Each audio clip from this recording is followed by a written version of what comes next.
go, man. We back, man. We got my guy Randy here. Randy's a special dude, man. Like, I really hope that you guys get the opportunity to really just see his story and really just get to understand, who Randy is. It's very. I'm not going to say there's very few people that motivate me, because I find myself constantly motivated through all experiences of life. But having the privilege of meeting this dude, man, and really just seeing his story develop in front of my eyes, he really just keeps my foot on the gas pedal. So just thinking about Randy, three words came to my mind. Really a plethora, really like 30 words came to my mind. But I really think about Randy. I think about a dude that's just ferocious. I think about a dude that's just really loyal. And I think about a dude that's extremely hardworking. And I really, hope that when we talk today, he can tell you a little bit about who he is, who he's becoming. But most importantly, man, some of those goals and some of those things that he's been through and that he's been able to accomplish along the way. So Randy, man, truly appreciate your time. Thanks for jumping on with me, bro. Appreciate you, Naj. Absolutely, man. So, I remember meeting you. We went to school together, man. You was over at St. Paul's.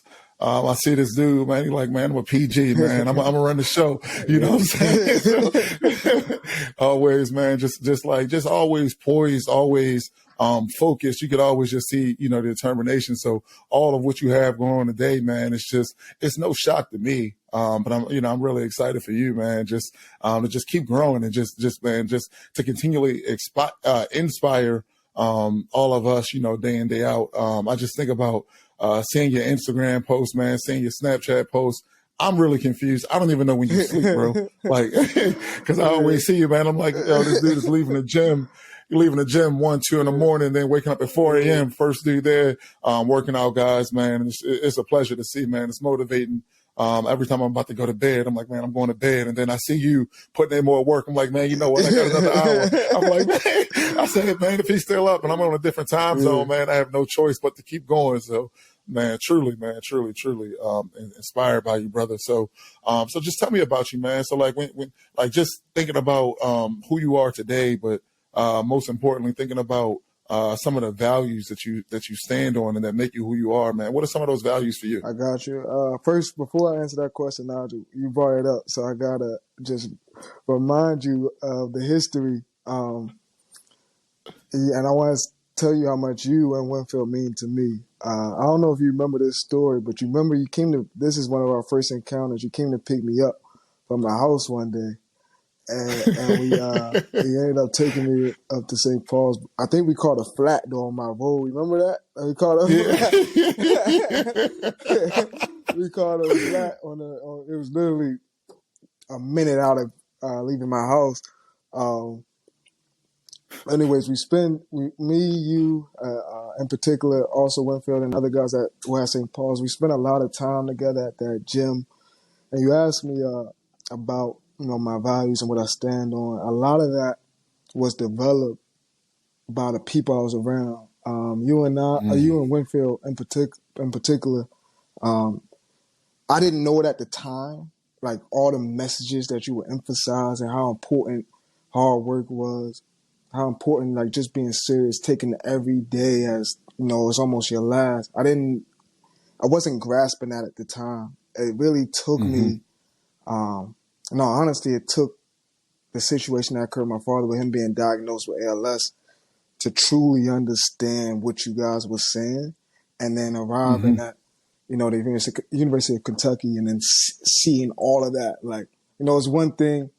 It's like some people when they say you gotta touch the stove to see it's hot, and not believe in the person that's telling you it's hot. So like, y'all said all this stuff to me 1,000 times. But it was getting there.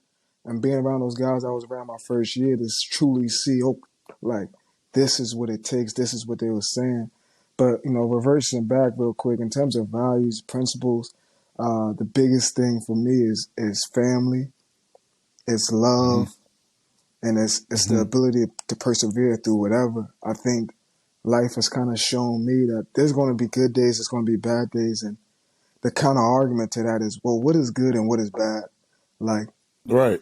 It's all an opinion, you know what I mean? And that's what I've seen to learn as I go through life. Like, life has been, would you say, good or bad? But at the end of the day, it's how you look at it.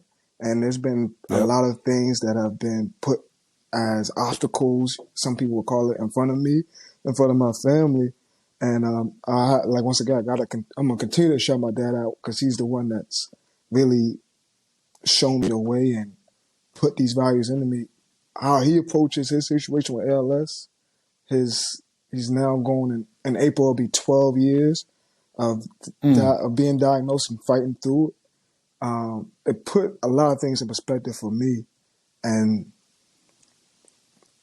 when I realized that, it just made me grasp that there's nothing that tomorrow can bring. There's nothing that the day after that, the next week, the next month can bring that is going to tear me down. It's going to be too hard. I can get through it, right? Because I have somebody at home that is truly fighting death, right? Like there's nothing more in life that you can throw at, my family, us. So when I see all that, to tie it all together, there's no such thing as good or bad, because he faces something that would knock most people down.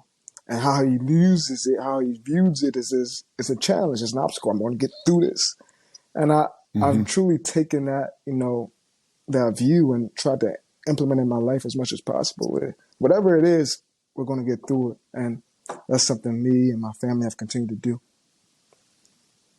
Nah, and I think you do an amazing job, bro. And I thank you. I appreciate you for even sharing this, man, because I think that, having a man of integrity, having a man like your dad, man, that really just loves you and supports you, and really he's pushing you in a direction that, he always saw you to be, man. And like, just again, being able to view you from an outside in, man. And obviously we had a relationship together, man, but like just seeing your passion and your grit, and your ability to fight, man, I can tell that you've bottled up his desire for you to succeed. And I think that you carry that with you every day. I can tell you, growing up and my dad, one of the things that my dad said to me was, take the strengths from your mom and take the strengths of your dad and take those and bottle them up and create the person that you want to be. I think that we both come from a great lineage and a great family, man, but being able to see people that have come before us, that have led and really just been through things and fought and really just overcame obstacles, it really just shakes out and makes us who we are today.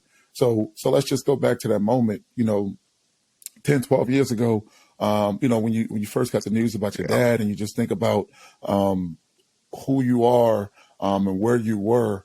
What was your next move? What was your next, like, once you got the word, about your dad, man, what was your next move? Honestly, like, if, you don't reflect much, right? Because you're always moving forward. But when you actually reflect, 12 years ago, I truly was trying to figure life out, really didn't have any sort of direction. I was playing basketball. My dad was coaching basketball. When he got diagnosed, it was just an instant flight of fear that approached, not just myself, but the whole family, because the message to us was, most people with this disease, they last for 6 months to a year. So when we heard that, you're just scared at the moment. But from that moment, him and my mother were big culprits of this. It was like, Randy, well, now it's time to grow up. So at 14 years old, 15 years old, like, the advancements in how to be an adult came a lot quicker for me than, some of my peers might have. So the moment, like, kind of, like, transformed me into, like, all right, Randy, like, how do you be an adult now? Like, 16, 17 years old, I started thinking, okay, well, basketball, it's funny, like, you have somebody in your family that played, that coach, you will hope that they always keep it real with you. And that's what my dad did, right? And he kept it 100, like, Randy, you're not going to play, or not that you're not going to play, you're not going to make a lot of money playing this game. He told me that at 16, 17 years old. And I didn't take, like, the, man, you don't know what you're talking about approach. You know what I mean? Like, it was it's coming from him, like, this must be true. And then that, for me, it was like, okay, well, And he kept like, and then when you see what's going on with him, he's like, I won't be here to take care of you forever. So you're going to have to figure this thing out. Right. So Yeah. 16, 17, I'm online Googling ways. Like I said, I didn't have a clue of what was the next step. What's next? I just started doing research, figuring. I just wanted to stay around the game. All I knew was this game of basketball, so I just wanted to stay around it as much as possible. I didn't know what that path would look like. Did some research. Like, coaching sounds interesting. Luckily, I got to see, with him coaching at CCBC Catonsville, so many of his recruits, his players, they go to 4-year schools, whether it be D1, D2, D3, right? And very few actually end up going overseas to make money. A lot of them come back to Baltimore, and they might come back asking for him to help for a job. They might come back looking to coach. They might end back up at their school trying to, take the graduate assistant route. And like, this isn't a slight to any of that. Like, that was just how their life, sort of played out. But when I got to see that and I'm growing up in it, I always told myself, like, man, this is not, if I get this opportunity, I'm not going to go that way with it. And when I was able to process all this information, it was like, okay, I'm not going to try to play in college. I want to coach. I want to try to start a coaching career. Or what I'm seeing in terms of What's research, that look like? You got to go be a student manager. It's the only way, unless you want to go take that D2, D3 route, you got to go be a student manager. And as you hear like a lot of different coaches' stories, it's like, I believe in God, and you hear like a lot of times where like God intervenes in their lives and like propels them to places that really, truly, and especially in my case, aren't possible without him. So for me, when I found out, okay, I want to go be a student manager. Okay, these are the schools I can apply to, and I may know somebody who knows somebody to help get me in there as a student manager. Looked it all down. It was about 4 schools, right? It was West Virginia, it was Alabama, it was Arizona, it was Kentucky. And I say why God intervened in my life is we had a guidance counselor who we put these schools in like groups of schools you're definitely going to get into. Those are like your base schools. Your middle school is like, you're on the line. And then they had this word, it's called reach. So all my schools say reach, I know. So Kentucky was my quote unquote reach school. And so I truly didn't think I was going to get in based upon how it was presented to me in terms of why it's your reach and why it would be hard for you to get in. SAT, GPA, things of the sort, right? Yep. And then here comes God. Like, I get a call. It's funny. I get a call from my mom and sister about Arizona. Arizona was the second school to get back to me, and they're all excited. And I call, my former AAU coach who had connections at Arizona, also had the same connections at Kentucky, and he's like, "Why don't we just wait? Like, I know you got Arizona, but he's like, why don't we just wait? Let's just see what you." I'm like, "Coach, they telling me I'm not going to get in." He's like, "Well, why don't you? Let's just wait and see what happens."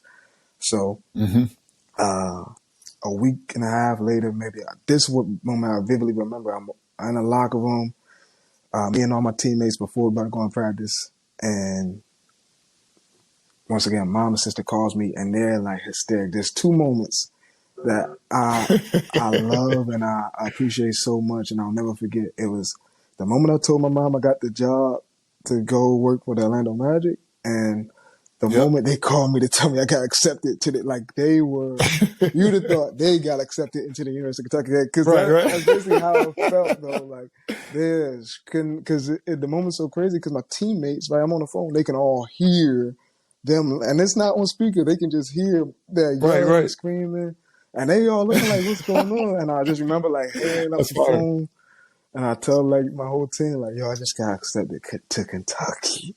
And nobody, it's truly like a moment, especially, now it's just the area of Baltimore to even go to a school like that. It was like a moment. To get out of the city is crazy. That's not an option. That's not really an option. That moment was truly special. End up calling my AAU coach back, and he's like, "All right, well, which one you want to go Right. Now what you want to?" to do? Right now I mean, it's no yeah, different, right? You're a recruited athlete at yeah. this point, right? So you got two of Arizona's probably top At 25 in the that nation. time, You for know, sure, Kentucky was top for 25, sure, right? You know what I mean? So now you've been recruited in many ways to go be at the highest level and be able to be on track to pursue for your sure. goals, right? So from your perspective, now you got Kentucky and you got Arizona. What's that look like for you? What do you do in that situation?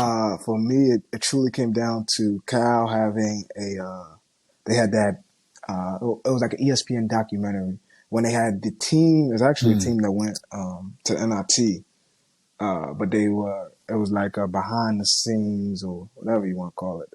That was on ESPN. I remember Cal talking about helping kids accomplish their dreams. Now, it's crazy to think for me. I remember Yeah, that.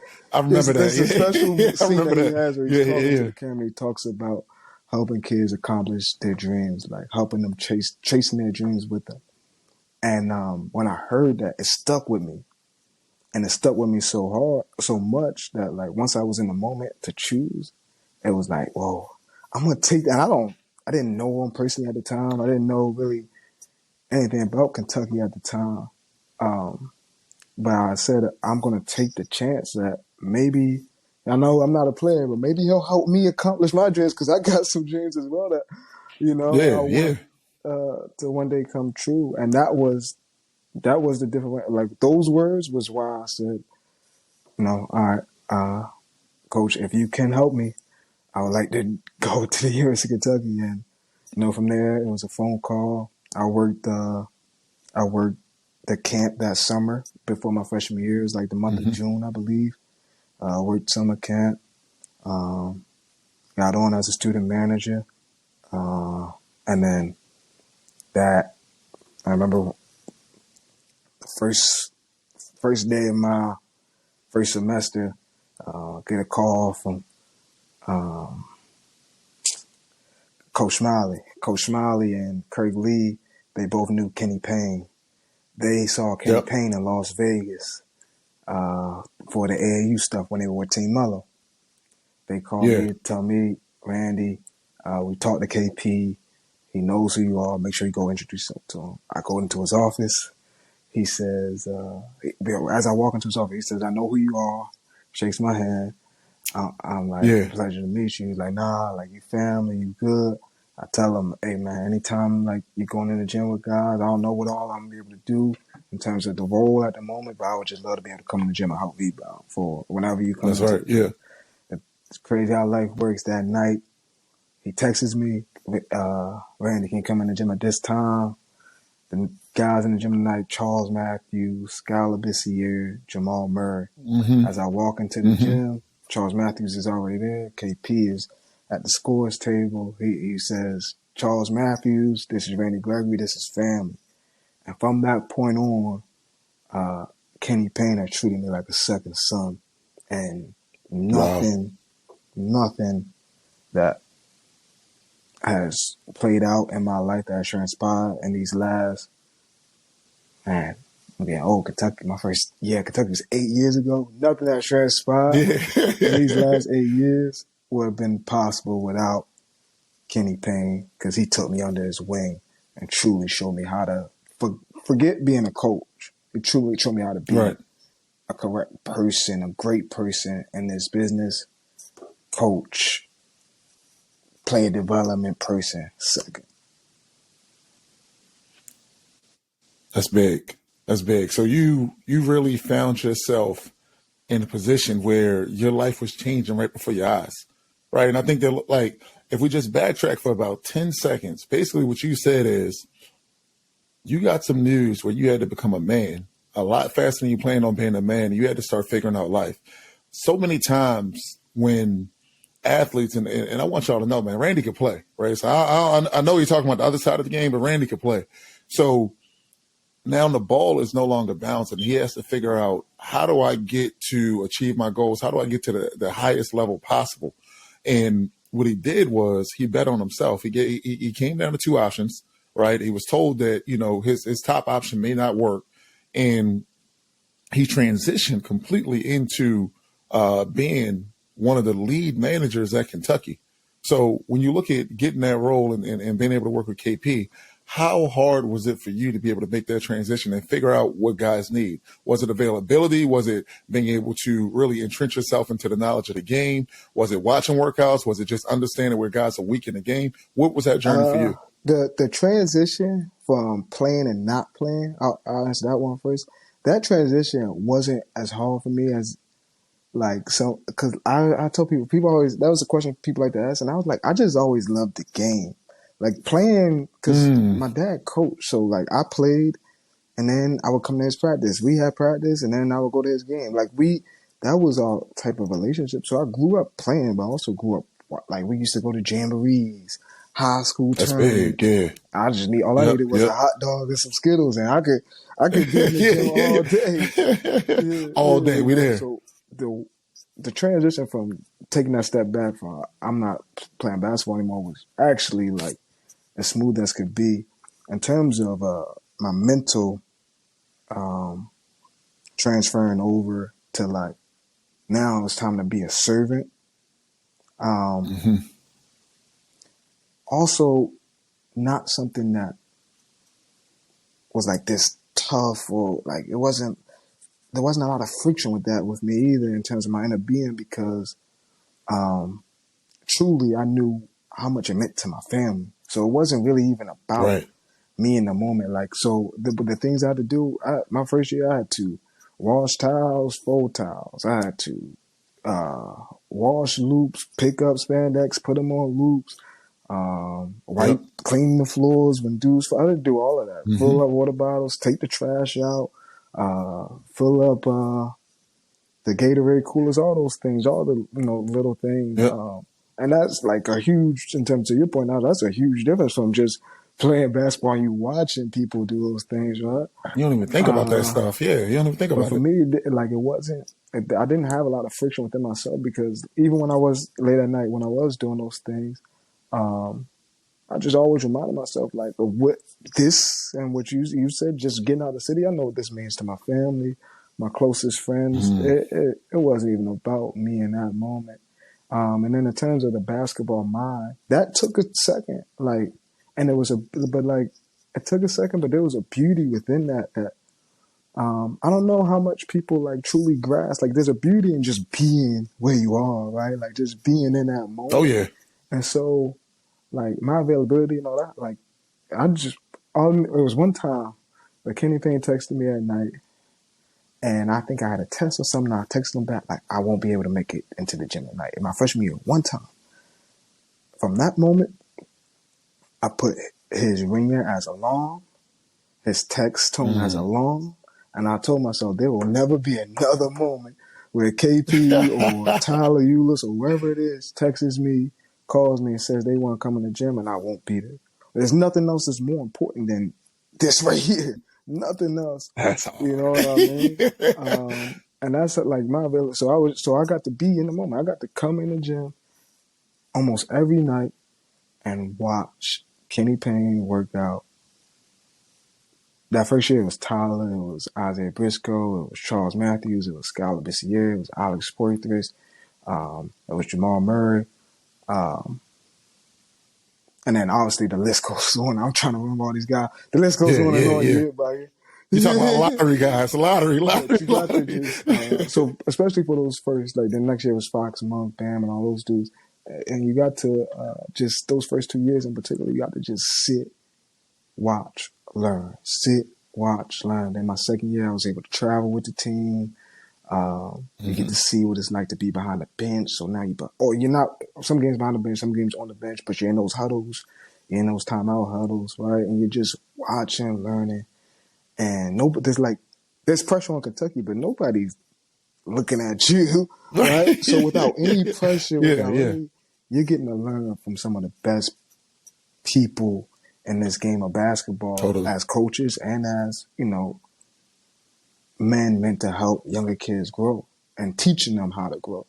And that's what I got to watch and see and learn. That was beautiful for me. And I never, like in that moment, never was it about anything else than enjoying this. And for me, it was just the coming back at night and seeing how hard guys work, and just not saying how hard they work. What are they saying to themselves? Like watching Shea, Yeah. like what is Shea saying to himself? As Tyler Hughes had the biggest chip on his shoulder, he helped instill confidence in me to believe that I could achieve my Right. dreams. Right?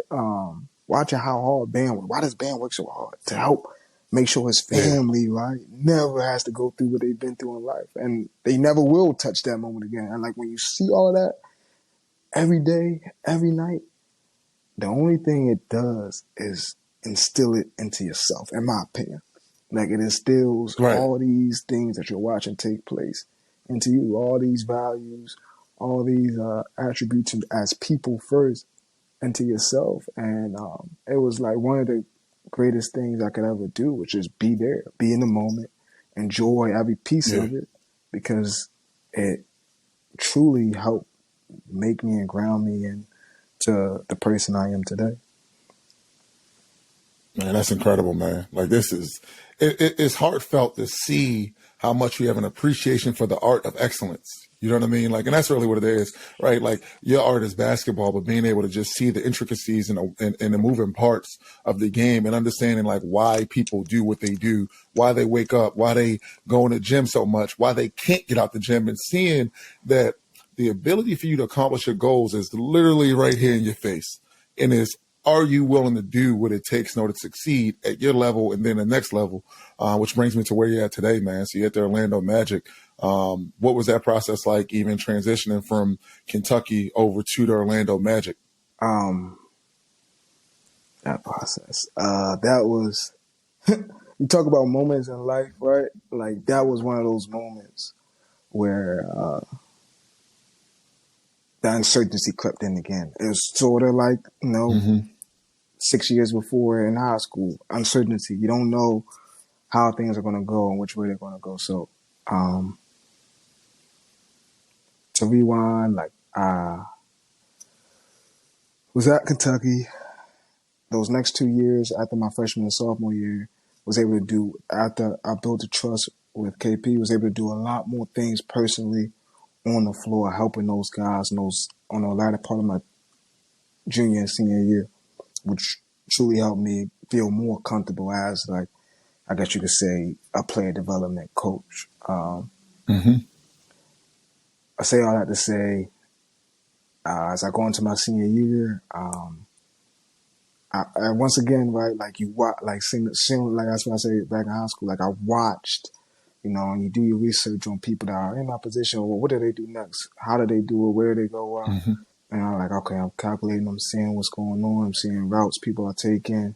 The NBA route isn't taking as much, but it's very hard also to do, so you understand it. But it was something like, just as I felt like I should go be a student manager to become a coach at Kentucky, I felt that in my soul. Well, trying to go to the NBA and not come back and be a grad assistant at Kentucky or anywhere else, I felt that in my soul.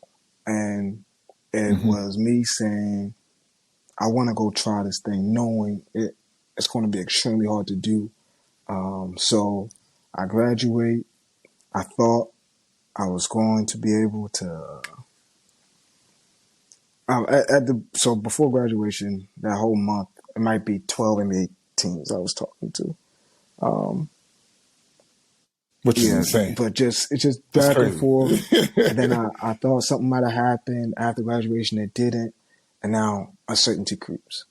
Because now you've graduated, your mom watches you graduate, and she's looking at me like, what are you about to go do now?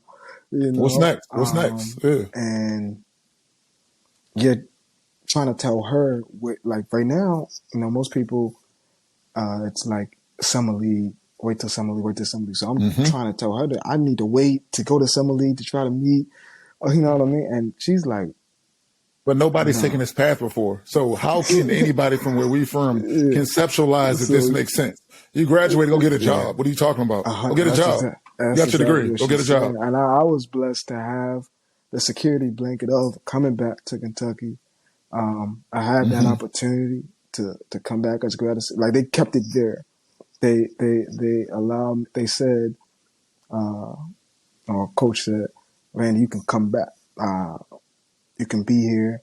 as a GA. Like that's here for you. So I hold off on telling my mom that. Eventually, I had to tell her that like maybe 2 weeks after graduation because she was pressing. But Yeah. even with that, but like, it was a beautiful thing because before they said you can come back, they was like, we know what you're trying to do and we're doing everything in our power to help you get that.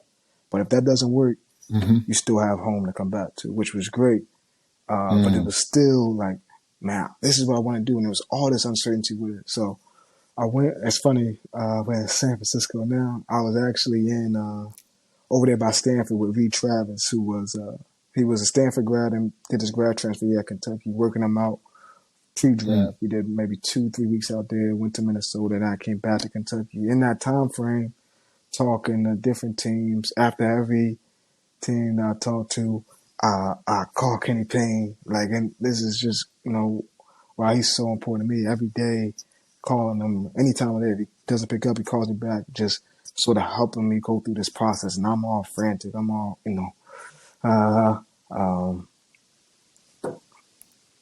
as I was in that time frame of me being in California, I got a call from Orlando Magic. Actually ended up flying out to meet everybody, the head coach at the time and the whole front office. And I thought, this would be the moment because this has been a lot of uncertainty from the fall of this year, right? And now I'm like, okay, I'm finally in an NBA practice facility. Like, this is it. And I left still without, a job, just stay in contact. We'll see if we have some things for you. So that me leaving there, I was like really, really in a state. Now I don't want to say depression, but emotional, because once again it was all this uncertainty. And you had, those 4 years, you had worked so hard, tried so hard to get this position that just seemed like it was unattainable. Yeah. So go back to Kentucky. I'm working camps. This is June now, and I was those guys there just asked me, man, you hear anything yet? And I know, in all honesty, Nigel, being back in Kentucky, it got me to a point. Not a lot of people know this. It got me to a point where I almost was like, man, I'm gonna just come back. Like, this thing, me trying to go to this NBA, this thing seems too hard because the process was so tough. Like, it took a lot out of me, and just being back there, and it's just like, once again, it wasn't like, it's still Kentucky, so it was like, man, just that's the mecca to pretty much anybody else in the basketball world.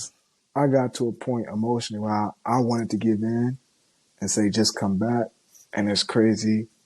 Maybe a week after I felt that, I didn't say it to anybody, but I felt it. I get a call from the Orlando Magic. They offer me the assistant video coordinator position. Of course, I took it.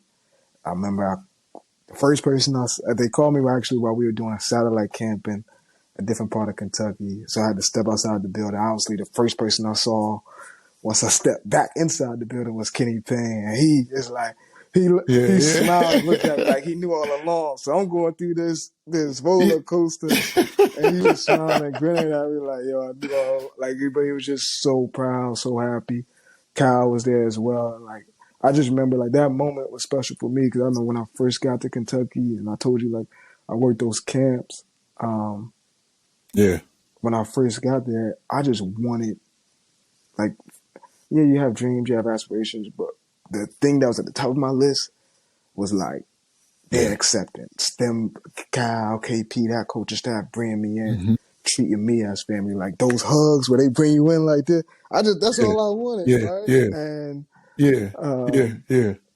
when I was able to receive, when I had that moment, and they were just the looks on their faces, the joy that came in their faces, it was so special.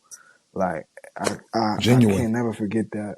And then, obviously, that night, once we get back, I didn't want to call my mom. I had to FaceTime her. I FaceTime her once I get back into my room, and she balls out crying.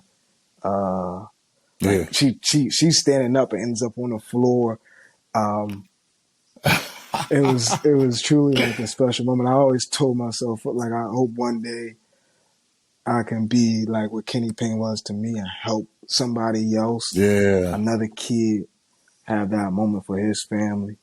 But that process, that transition to getting on in NBA and being able to work for the Orlando Magic, mentally, it was one of those tests. Luckily, um, family wise, life wise, there were a lot of tests before that one that totally. I got close Yeah, to breaking, but I didn't break, yeah. and I kept going in terms of the vision and the dream, and it obviously turned out in a good favor for me. Nah, man, you living a dream right now, man. It's so funny because again, I have the privilege of living outside of you, but I get the opportunity to really just watch you grow and see you go through not necessarily the downs, but watching you go through the ups and just seeing how consistent and how steady and most importantly how disciplined you are, man. That it almost seems from my vantage point like you're doing exactly what you should be doing. And when you tell this story, and whenever we think about like the ups and downs in life, it's usually just a moment, right? I think what you just broke down a second ago, right? It could be a matter of just 1 week or 2 months, right? But the other side of it is look at our body of work over Mm-hmm. the length of life. And your body of work has shown that, like you said, family's important, love's important, but also you're going to outwork anybody, right? You're gonna look for the different ways to be able to find the gaps, and you're gonna solve those problems. You don't move with ego. You actually find the problem, and you say, okay, if this is the problem, then this is all the problem is. Mm-hmm. I can solve that. And I think that you've proven through discipline that you're going to be able to do that, right? I think that even that system that you just mentioned a second ago, saying, if I get a text message, everybody knows the alarm sound is the most Mm-hmm. annoying sound on your phone, but you won't miss that alarm. You know what I'm saying? So your discipline has allowed you to have the things that you have today, and it has you on this journey and on this path that you're on. And while you say that you don't necessarily feel yourself reflecting on those moments, we're all reflecting on them for you. Right. We're all seeing you do what you do. And it's the most encouraging thing for us to do what we do and for us to become the best version of ourselves every day. So Randy, when you look at where you are today, and I think I know you're going to answer this question, man, but I would love to hear what's the next 12 years look like for Randy Gregory? What will we see for you? Just high level. You don't have to go too much into detail. Like high level, what I does that look love like for you? it's funny, like most people they put 5-year plan, 10-year plan, 15-year plan. For Mm-hmm. me, I've always just taken it one day at a time, and I've never said. Mm-hmm.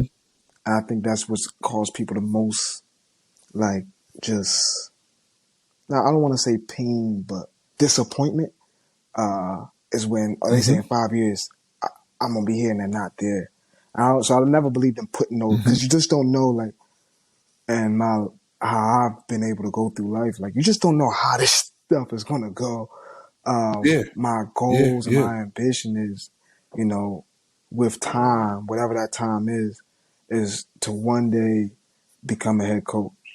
And that Mm-hmm. is purely for, and I hope that, God willing, knock on wood, he's still here for my father. Because Yep. as all this, transition through life has been, the ups and downs, just the world of basketball and alone it's a crazy business because of the wins, the losses. It's a roller coaster. But Yeah. the one person that's always believed, the one person after every game from Kentucky to now, sends me a text, sends me an email, is my dad. Win, loss, good, Mm. bad, indifferent. He's been there with me, going through. And he sent me a text today. Actually, he's just saying thank you. I'm enjoying this ride, like bringing him along with this ride. Yeah. And Yeah. truly, like, he's been my heartbeat to keep going because it gets tough. You have extremely low moments anytime that you're trying to Yeah. accomplish something that is very, very unattainable or looks unattainable. It's the road less traveled. Yeah. You have moments, where it's like, do I truly want to do this? Do I truly want to try to fight through this? It's like this crap. It's like this much space for me to. Mm-hmm. Mm-hmm. Can I get through here? Can I reach these things that I have in my mind. When it gets really dark and you get emotional, and like, me myself, no kids, no wife, so a lot of this time I spent in these last 8 years has been by myself because my family has always been in Hmm. Baltimore. So you're truly alone a lot, but having him as that anchor, like when I do get into that, like when I do get emotional, when we go on an 8-game losing streak, when I feel when stuff just gets on your back, he's there.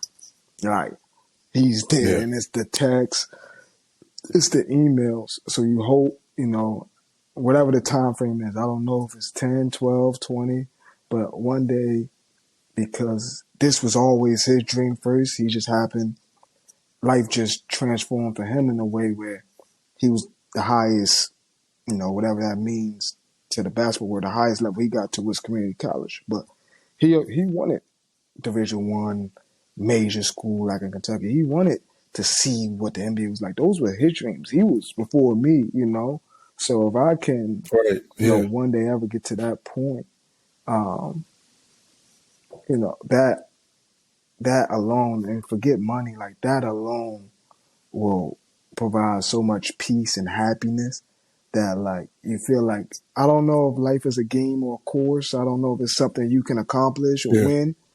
But that moment, Hmm. if it ever does occur, will feel it will bring the peace, the happiness, and joy, not to me, but to him, my mother, my family that Hmm. all had to go through what I told you about in high school. They all had to go through those moments, that moment in particular, that will bring so much love to them and warmness to their hearts that, you know, that would be special. So that is the long term goal. I don't have a sort of Hmm. a time frame, but It's no time limit. that's what I want to Yeah. do. True.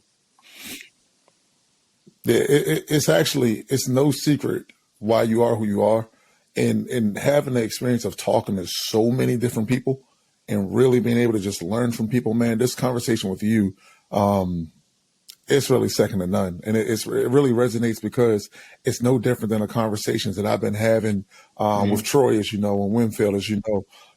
And what we talk about is, as former athletes, what we do is we try to time block Mm-hmm. things so often, right? And what you just said a second ago, saying, "Hey, look, I'm gonna go as hard as I possibly can to get the most out of today that I possibly can, and then we'll deal with tomorrow when we get there, right?"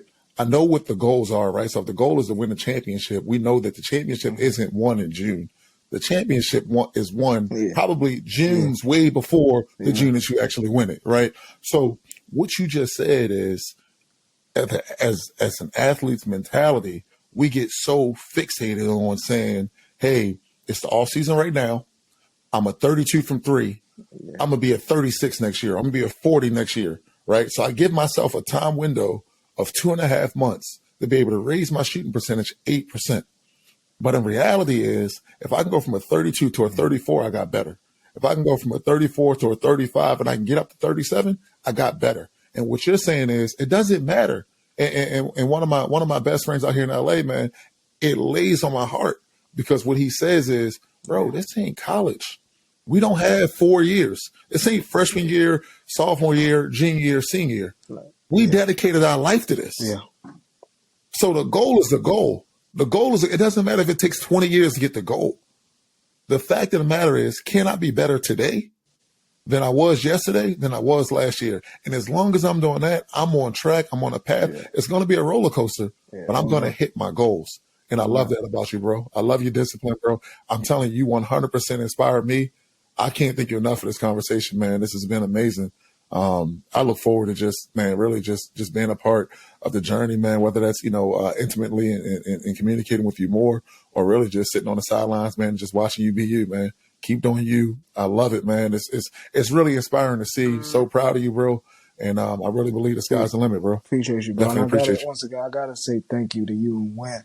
Like, I didn't forget those moments, man. Like those times with you guys, being those big brothers for us. And then, as life goes on, setting the precedent. in my opinion. I can't speak for other people, but Mm-hmm. for me, you guys, as we watch from afar, right? Because you're here, I'm there, whatever. But as I see y'all go on in life, you set the precedent for one, how you should be as a man, how you should handle yourself as a Mm-hmm. man, and how you figure out your way in life. And everybody's way route is different. But you guys in particular, like you guys have been like great role models to look up to, follow, and the Thank you, most bro. important thing, within all this is like finding a way to work and sticking to it. And you guys done that. That's right. Like you have done it. And you say, you see me, I see y'all, and I'm like, yo, I gotta go harder. Like I know how Winfield work. I know what the things Winfield Yeah. says to himself when he's working. I know how you work. I know the things you saying to yourself when you're working. And when I get into whatever mode or whatever, I think I gotta go harder. There's no, there really is no other option. There's no other option, bro.